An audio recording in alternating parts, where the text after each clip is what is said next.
a memorable basketball career that began here in Twin Bridges and concluded overseas, Peyton Ferris stepped away from the court at the end of 2020.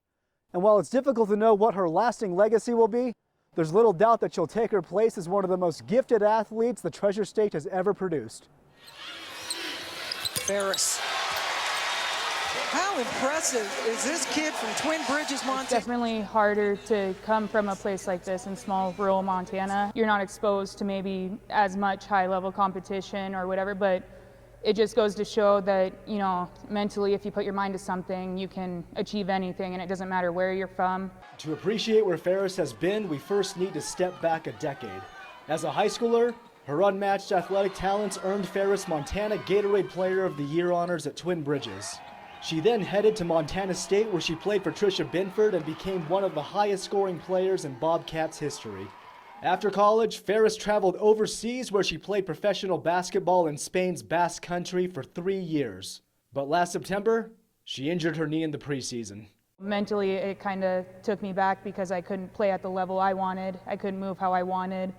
And one of the big factors was girls' high school team was watching one of our games on the big screen, and it just kind of was sad to watch me play, and I couldn't play at my full potential. And it was, you know, high school girls that were watching me when they were little, looking up to me. It just kind of got to the point where mentally and emotionally was getting just as hard as trying to play through it physically, and it was finally time to just give it up. It was probably a couple months overdue. With her injury taking both a physical and emotional toll, Ferris made the choice to retire from pro basketball in December. The decision was tough, but one she's at peace with.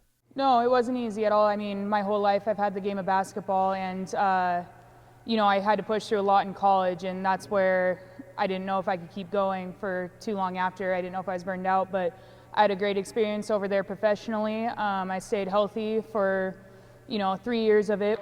Ferris may have stepped away from the court, but she's still thankful for her professional experience and her home state teams that helped her get there. For 3 years, she was living the dream.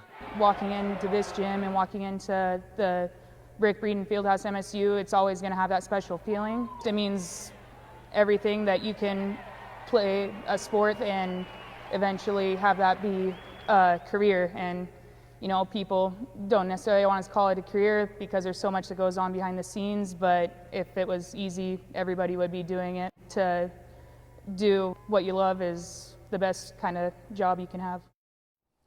Reporting in Twin Bridges, Luke Shelton, MTN Sports.